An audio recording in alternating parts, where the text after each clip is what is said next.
Good morning to you and those who join us across the globe. That was a clip from Downton Abbey, which some of you will have probably been addicted to when it was on. We're just running through it all right now, binge watching.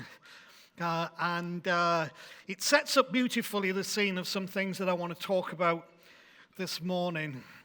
Some interesting factors in there, just when you look at things like that of the conversation, Lady Sybil's ankles suddenly become a significant factor.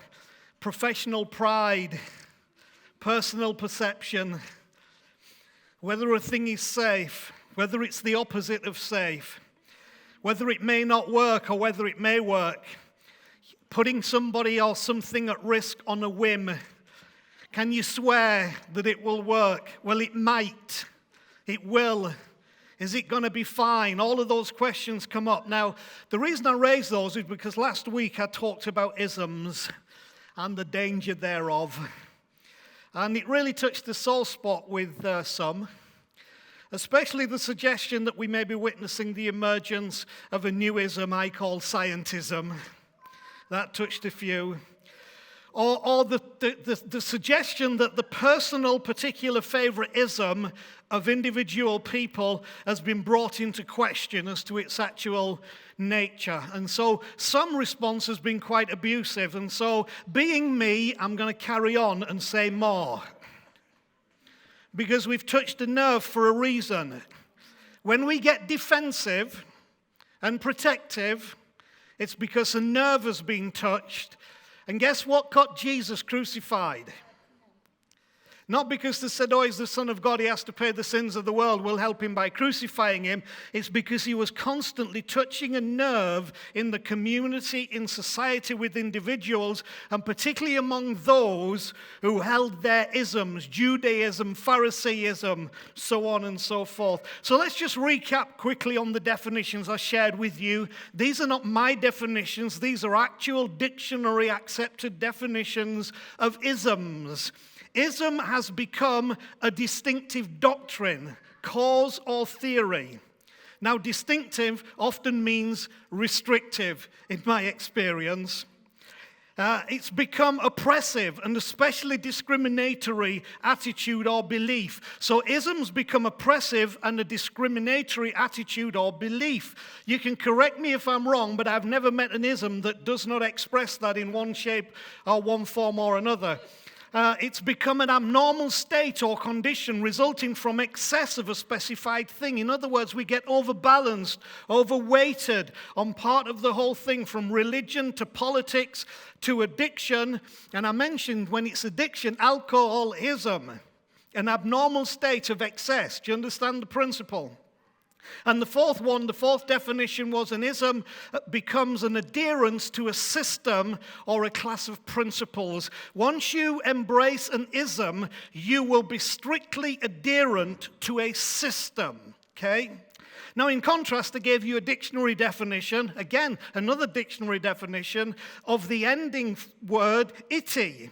Remember, in the context of Christianity, what's the ity about? Well, the meaning of an ity is a state, character, or condition of being. This is how I like to best describe it. The state of being something is an ity. Christianity is supposed to be the state of being something.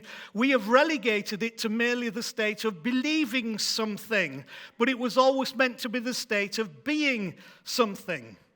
So in the case of our Christianity, the ity gradually drifted into isms of various persuasions: evangelicalism, Methodism, Pentecostalism, and of course the big one that comes in there, fundamentalism. And it's no different to political ideologies. They've all done the same, whether it's socialism, communism, conservatism, or whether it's to do with philosophy or whatever, all have done the same.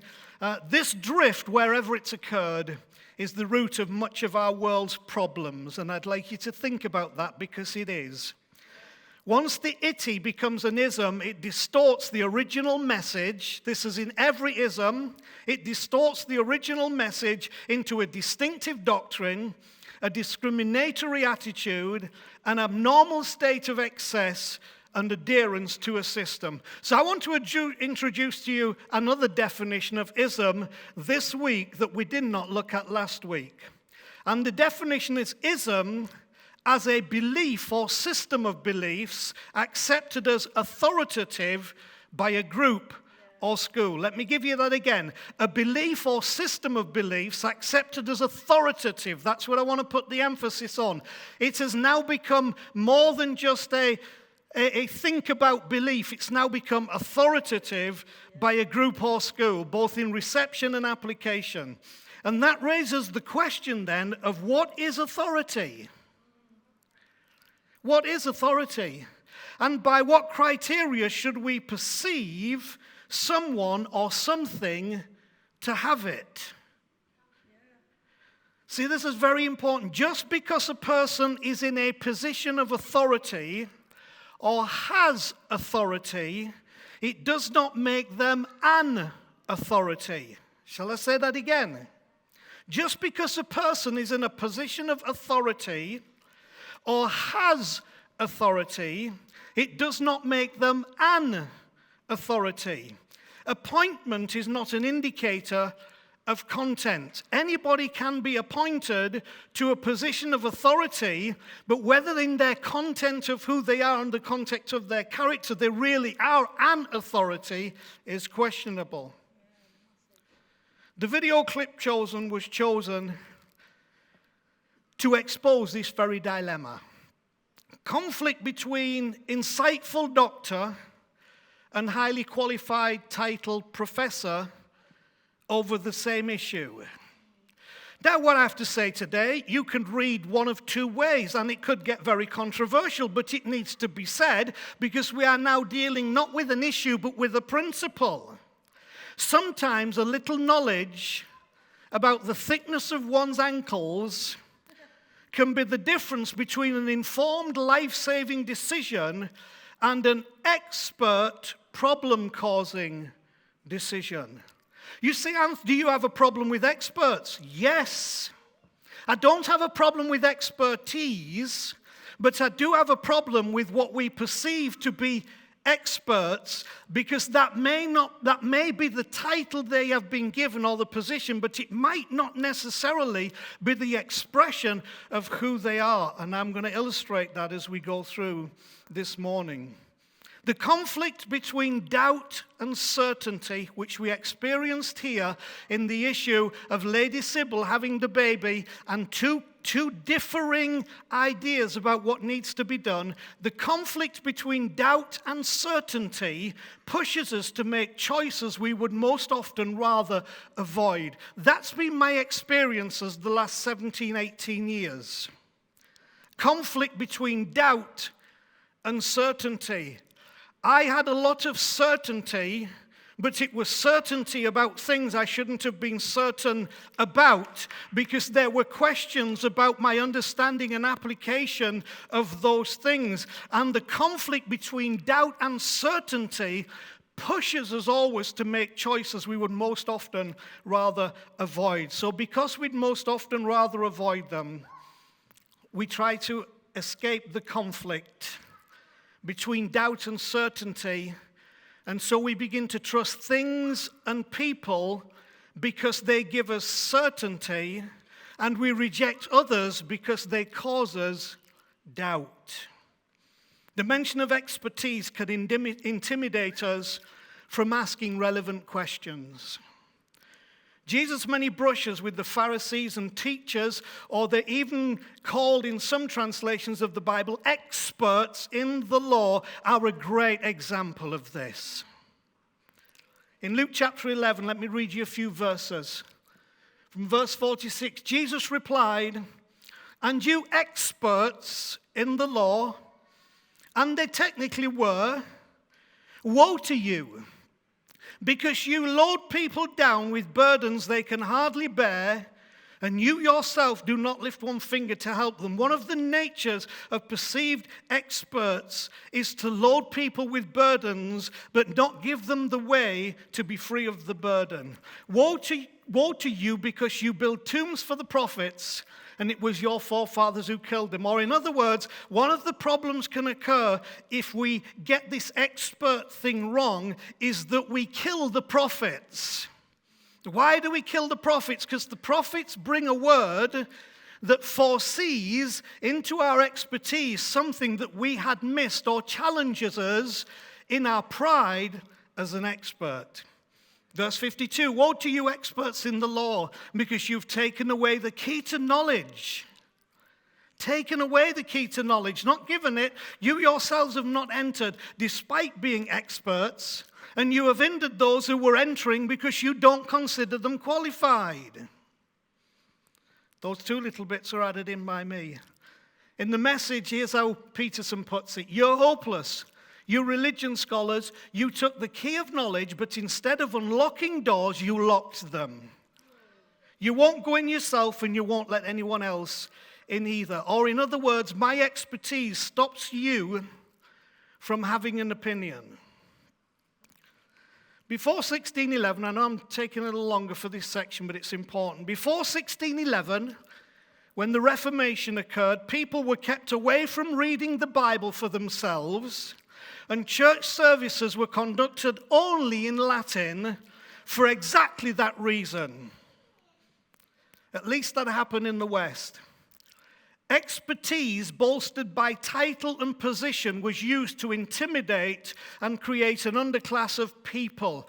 I'm the priest. I'm the Monsignor. He's the Pope. You can't understand the Bible. I've been trained. I'm educated. I've been to seminary. You couldn't handle the Bible. You can't understand the Bible. You can't know God for yourself. You have to know him through my expertise. Do you understand the point that I'm making? And so people were bullied into silence. So what are the circumstances in which isms get created and thrive? Could it be in the space where certainty replaces curiosity? Albert Einstein, the great scientist, who we all know his name very well, was very self-effacing when he said this, but it's an interesting statement. Albert Einstein said, I have no special talent. I am only passionately curious. I would like to believe I have no special talent, but I am passionately curious. Every pilgrim who truly seeks the path of life must be passionately curious. The truth is the space between doubt and certainty does create tension. And you see in that second clip from Downton Abbey, he's banned from the bed, at least for a while, because there's tension even between a husband and a wife. Now, I know that this is just from a novel. I know that it's not from real life, but the issues here are replicated in different measures, different levels, different time in all of our lives, in different circumstances. And it can cause division even between the best of us, because this space between doubt and certainty and where it pushes us to can cause us really some great problems and some great issues. There are some statements there in the video that I think are so interesting. But you were so sure. You know, I would not hold anybody to account who would talk to me about who I have been in my lifetime and things that I have preached to you and say, Anth, but you were so sure. And the challenge that you listened, she was saying, well, you know, you listened to the Harley Street doctor because he has position and title, but wouldn't listen to the doctor of our own daughter who knew us so well. You listened. That's another criticism that can be leveled on both sides of the argument. You listened. Why did you listen? Why did you not listen? What came up as well is the reputation as an expert. And often we're trying to protect that reputation, and what we do is not always in the best interests of the people. And I say that as somebody who at times in my life has probably been perceived as an expert in spiritual matters and whatever, God forbid. And then the last one that I want to pick up on, you believed because. What's the because of why you believed? Have you believed because you are trying to avoid the conflict between doubt and certainty? And therefore, very naturally, no criticism here, we look for who we think is the best expert to advise us. Now, you have to understand, my comments come from a lifetime in a certain way of being, but I know that way of being has taught me many things. And one arena where the idea of expert has been used and abused is in the church. And where bullying and intimidation and methods and systems to say, I know something you don't know, and therefore to silence voices and to intimidate have been there. And so I see it in more places.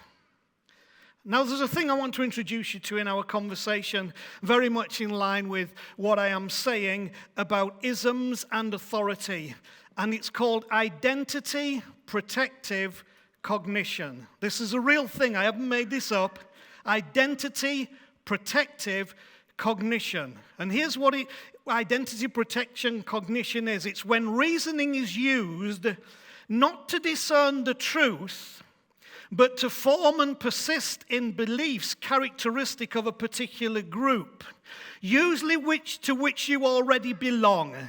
This is the tendency known as identity protective cognition. One of its main characteristics is a hardened resistance to exploring evidence that could challenge one's existing views.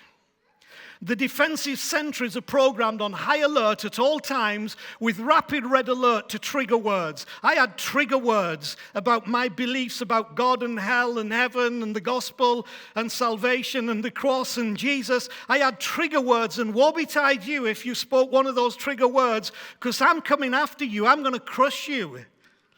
I'm going to stop you introducing into the conversation something that causes me to have to explore an evidence that may exist that I do not wish to deal with.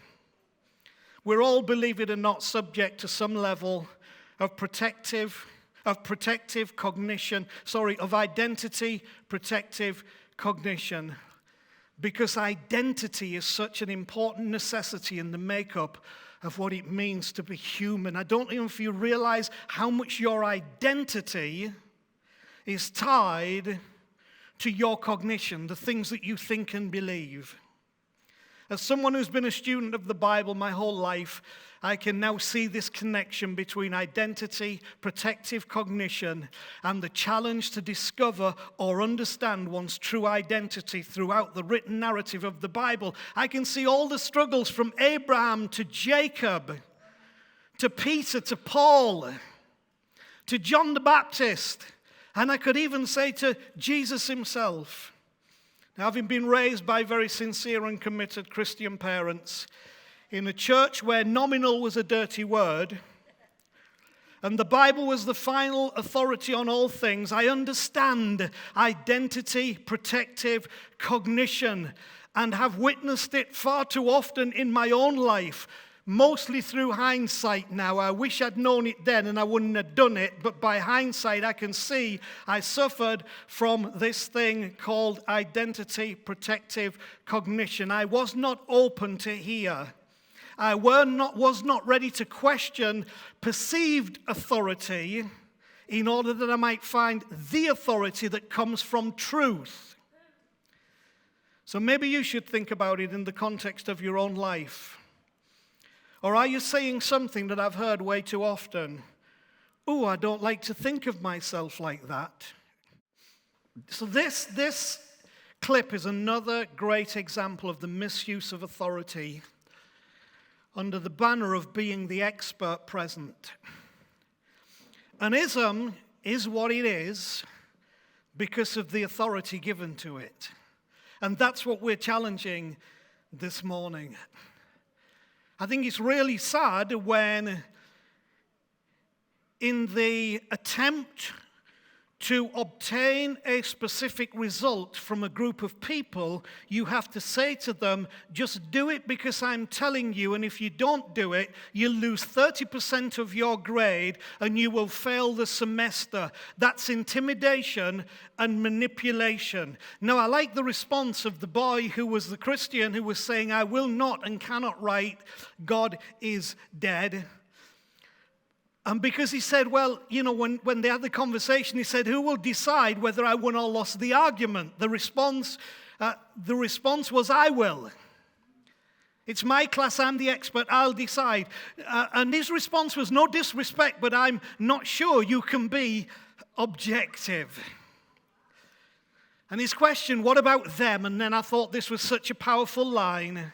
That's interesting, but why would I want to empower them? I propose to you that the gospel of Jesus is the greatest individual empowering message this world has ever experienced.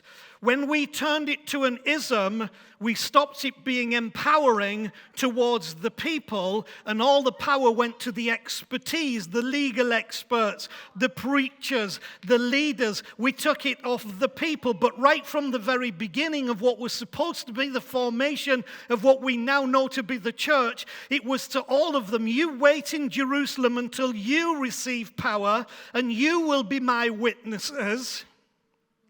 Jesus said to the people, the things I've done will you do, and greater than these, because I go to my Father.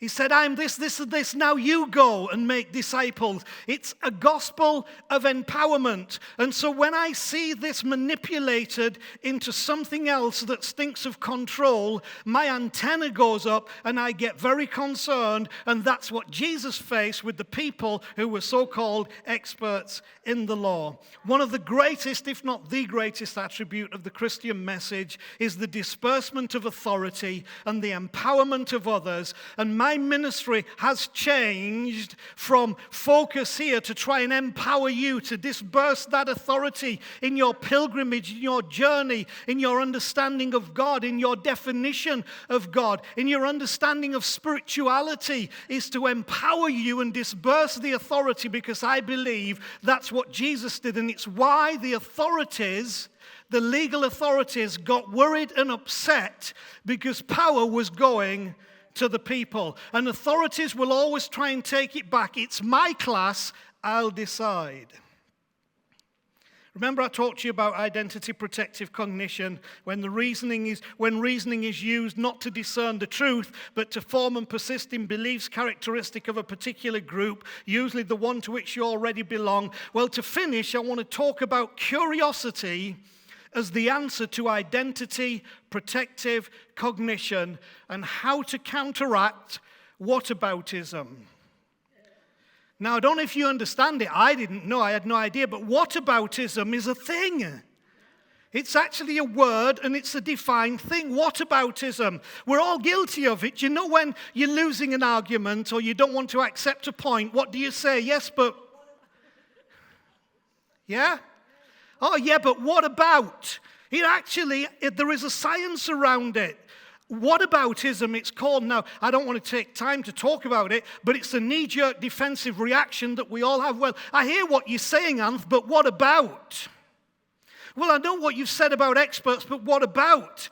I know what you're saying about the message of Jesus and empowering people, but what about? It's called whataboutism, and it's a problem. See, there's nothing more quite so empowering. There's nothing quite so empowering of a group than the encouragement to be and remain incessantly curious. I want you to be curious.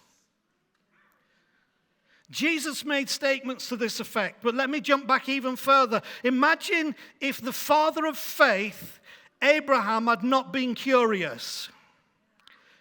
When Hebrews 11 writes it this way in verse 8, by faith, Abraham, when called by God to go to a place he would later receive as his inheritance, obeyed and went, even though he didn't know where he was going. What was driving him? Curiosity. Curiosity. Who is this God? What is this God about? What is this journey about? Who am I? What am I about? I think Jesus reflected that a little bit with a classic phrase that you will understand and know when he said, ask and it will be given to you, seek and you will find, knock and the door will be open unto you. In other words, get curious. Don't become defensive. Don't use whataboutism. Don't have that cognitive problem. Get curious about God. Get curious about truth in every aspect. Get curious about life and about yourself. I don't know if you know it, but there's actually a thing called curiosity science. Seriously, curiosity science. And it was partly born out of the belief that a person's truth is often nothing more than tribal allegiance in disguise. I find that a very powerful statement. Is your truth nothing more than tribal allegiance in disguise? That makes you think, doesn't it? Mine was. Mine was. My truth was nothing more than tribal allegiance in disguise to the faith, to belief. Now, I won't say faith, to belief as it had been presented to me, in the way it had been presented to me, in the smallest and every detail was my thing to defend my Pentecostalism, my church, what we were, who we were. I thought it was truth, but it was nothing more, much of the time, than tribal allegiance in disguise, revealed by the unwillingness of individuals to bother to revise their belief in the light of new evidence. I find new evidence for new things every day. And I now find it would be arrogance not to believe that there is new evidence for new things. That would mean we know everything there is to know about God, what He is, who He is, and the world around us, and we don't. Now, the experimental data in this curiosity science tries to explain why exists. And here's what it says, and just give me a few minutes, this is important. Afforded a choice, low curiosity individuals opt for familiar evidence consistent with what they already know or believe. If that's you, that you opt for familiar evidence consistent with what you already know or believe, you are a low curiosity individual. In contrast, high curiosity individuals prefer to explore novel findings, even if that information implies that their group's position is wrong. Listen, if I were to mark myself now, over the course of my life and ministry, I'd be writing wrong. Well, what did you believe about hell, Anth? Wrong. What did you believe about end times, Anth? Wrong.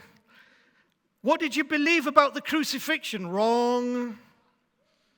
And I'm not afraid to say it, because I have learned to catch the spirit of high curiosity, which I believe is the faith of Abraham, is a faith of high curiosity. And when Jesus comes, He's trying to bring the people to a faith of high curiosity beyond the legalism and the restriction and the constriction of the isms that they were under. Could this be the Christ? Is high curiosity. I look at everything now and say, could this be the Christ? Even some of the disasters in my life, could this be the Christ that's coming through? The curiosity. See, high curiosity people tend to form less one-sided and therefore less polarized views. That's why I want you to be that. But high curiosity risks less security and therefore fragile uncertainty, which is why some of you don't want to be high curiosity. See, the objectives of curiosity are directly opposed to those of identity protective cognition. One employs a seemingly hardened resistance to exploring evidence that could challenge one's existing views. The other carries an irresistible hunger for the truth beyond. So let me wrap this up by saying a couple of things. Society has failed to inculcate curiosity in its citizens for obvious reasons to do with authority. The church has been even more at fault in this, therefore making it easier to fall into group tribal alliances, and with them the schisms of isms.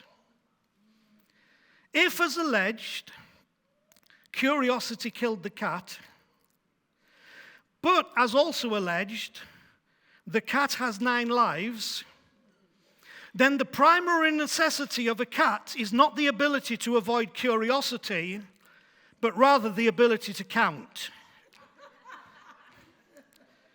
There is therefore much reason to remain curious. I believe grace supplies us many lives.